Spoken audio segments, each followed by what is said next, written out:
Salut les Saiyans, vous aimez Dragon Ball? Eh bien chaque jour vous avez droit à un format anecdotes et infos méconnues sur votre manga favori au sein des Chronoa Times. Et pour cet épisode, on va voir ce que nous a réservé Dragon Ball à la date du 13 octobre.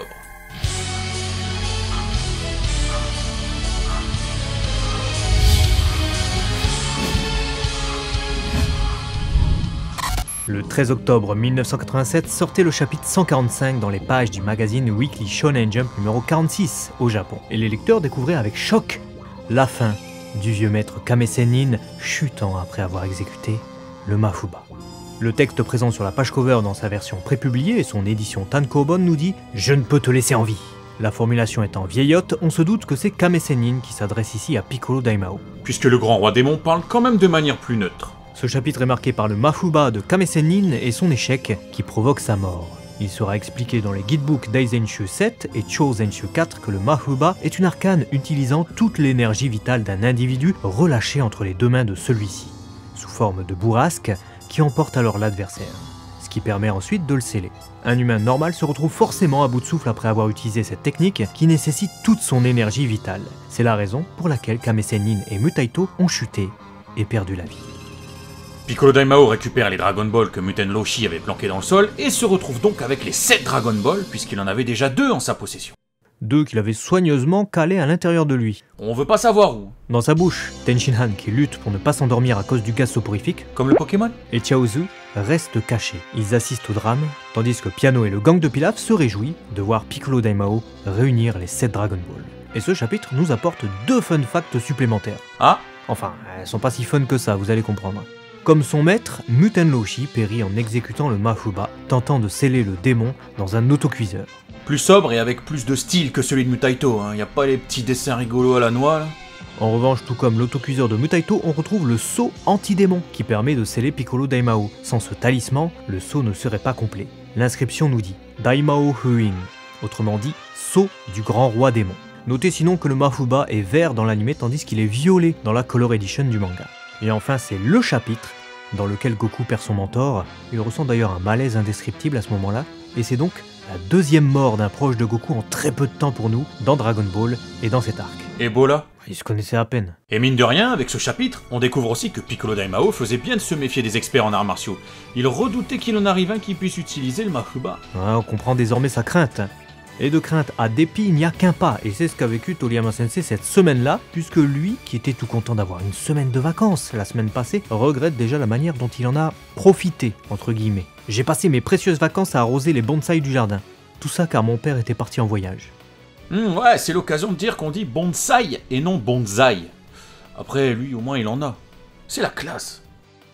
Le 13 octobre 1992 sortait le chapitre 394 de Dragon Ball au sein des pages du magazine Weekly Shonen Jump numéro 45. Le texte sur la page cover est une phrase de Cell qui nous dit « Motteiruzo Son Goku ». Je t'attends, Son Goku. Ce chapitre couvre 2 jours, donc il n'aura pas longtemps à attendre, puisque dès la fin de chapitre, le Cell Game s'apprête à débuter. Mais avant ça, Dende réactive les Dragon Ball de la Terre grâce à la maquette de Shenlong fabriquée par Mister Popo, maquette que l'on avait déjà vue dans le chapitre 165. C'est donc pas seulement les 7 Dragon Ball qu'il faut, mais d'abord un dieu qui insuffle la vie à Shenlong pour que celui-ci parte ensuite dans les Dragon Ball. Et de toute évidence, seul un Namek de la famille du dragon, donc un Ryuzoku, semble capable d'utiliser ce genre de pouvoir magique.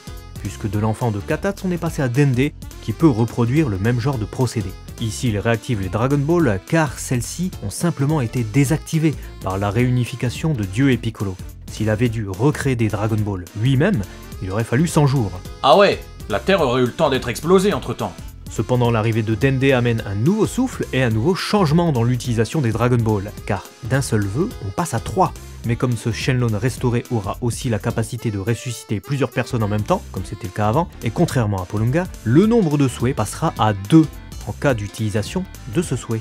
Ça n'a jamais été fait, car le sens des priorités et tout ça, mais je me demande si on pourrait pas ken Shenlong en faisant 2 souhaits, puis ce vœu-là en 3e. Ça m'étonnerait qu'il accepte, mais bon. D'ailleurs, on l'a pas dit, mais comme ça ne fut pas précisé à Dende, il n'a rien fait pour la possibilité de formuler 2 fois le même souhait.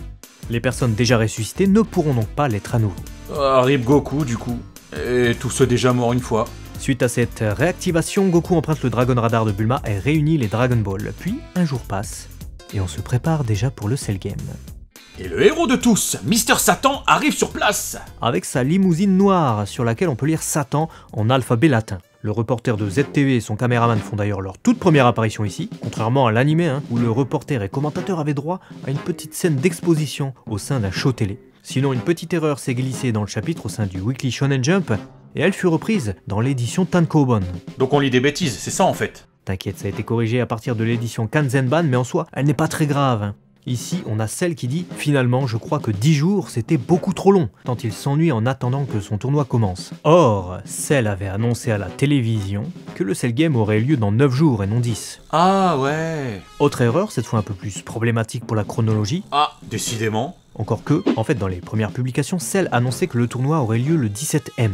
M. Ouais, ça fait mystérieux, mais nul doute qu'il se référait au mois de mai, puisque dans la série télé Dragon Ball Z, la date a été changée en 26 mai, déplaçant ainsi le Cell Game à la fin du mois de mai. De quoi laisser le temps à Mister Satan de gagner le Tenkaichi Budokai en début de mois, et se faire connaître, puis aimer du public, et ensuite, le 17 mai est devenu la date à laquelle Cell a annoncé au monde entier qu'il allait organiser un tournoi. Le 26 mai figure donc comme la date officielle du Cell Game dans la série télé Dragon Ball Z, puis dans les éditions Kanzenban et Color Edition du manga. Et aussi dans la réédition des Tankobon, tiens. Toriyama Sensei a commis pas mal d'erreurs cette semaine-là, mine de rien. Il devait lutter contre son calendrier, encore une fois. Bah tu crois pas si bien dire, voici justement sa déclaration dans le numéro de cette semaine. Je dessine pour un nouveau projet qui sortira dans le V-Jump de novembre, mais chaque jour est une intense bataille contre mon emploi du temps. Mais attendez ça avec impatience.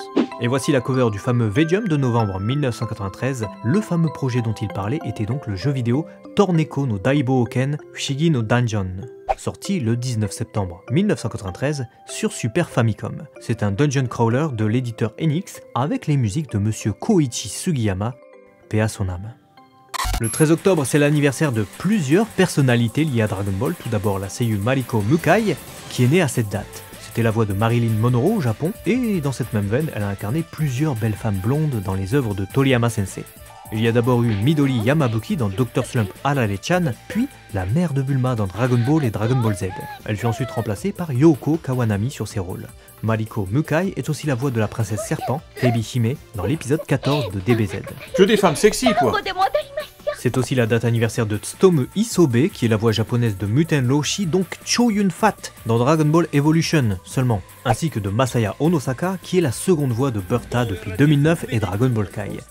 Il est notamment connu pour ses rôles de Chu, Spandam et Spandine dans One Piece, Shinji Hirako dans Bleach, ou encore Jadeit dans la première série Sailor Moon.